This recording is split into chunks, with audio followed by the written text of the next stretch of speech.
Abhilash, രാഘവേട്ടനും കരീംകയും MT രമേശും തമ്മിലുള്ള പോരാട്ടം എങ്ങനെയുണ്ട്?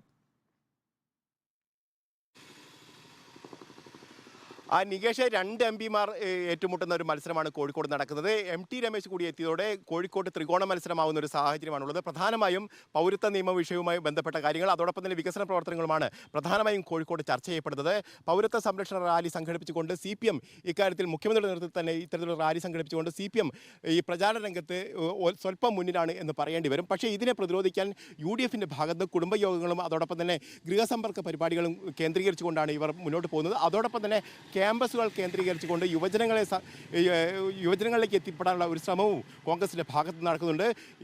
BJP-യെ സംബന്ധിച്ചാണെങ്കിൽ BJP വലിയ തരത്തിലുള്ള റോഡ് ഷോകളൊക്കെ സംഘടിപ്പിച്ചുകൊണ്ട് മുന്നോട്ട് പോകാനുള്ള ശ്രമങ്ങളാണ് ഇപ്പോൾ നടക്കുന്നത്. ഏതായാലും വികസനം തന്നെയാണ് കോഴിക്കോട്ടെ സംബന്ധിച്ച പ്രധാന വിഷയം. അതോടൊപ്പം തന്നെ പൗരത്വ വിഷയങ്ങൾ കൂടി ചർച്ച ചെയ്യപ്പെടുന്നു എന്നുള്ളത് തന്നെയാണ് കോഴിക്കോട്ടെ സംബന്ധിച്ച് വിഷയമായി വരുന്നത്. ഏതായാലും LDF ഇഘട്ടത്തിൽ നമുക്ക് പറയാം, LDF വാഹന പ്രചരണ ജാഥ അടക്കം ആരംഭിച്ചുകൊണ്ട് പ്രചാരണത്തിൽ സ്വല്പം മുന്നോട്ട് പോകുന്ന ഒരു സാഹചര്യമാണ്.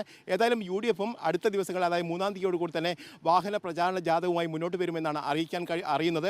ഏതായാലും കടുത്ത മത്സരം, ത്രികോണ മത്സരം നടക്കുന്നു കോഴിക്കോട്ട്. ഏതായാലും BJP 2 ലക്ഷത്തിലധികം വോട്ടുകൾ കോഴിക്കോട് നേടുകയാണെങ്കിൽ ഇത് ആരുടെ വിജയ സാധ്യതയാണ് ബാധിക്കുക എന്നുള്ളതാണ് പ്രധാന പ്രശ്നം. പ്രത്യേകിച്ച് പൗരത്വ വിഷയം ചർച്ച ചെയ്യപ്പെടുന്ന ഒരു ജില്ലയിൽ, ഒരു മണ്ഡലത്തിൽ BJP നേടുന്ന വോട്ടുകൾ നിർണായകം തന്നെയാകും. ശരി, AK അഭിലാഷാണ് വിശദാംശങ്ങൾ നൽകുന്നത്.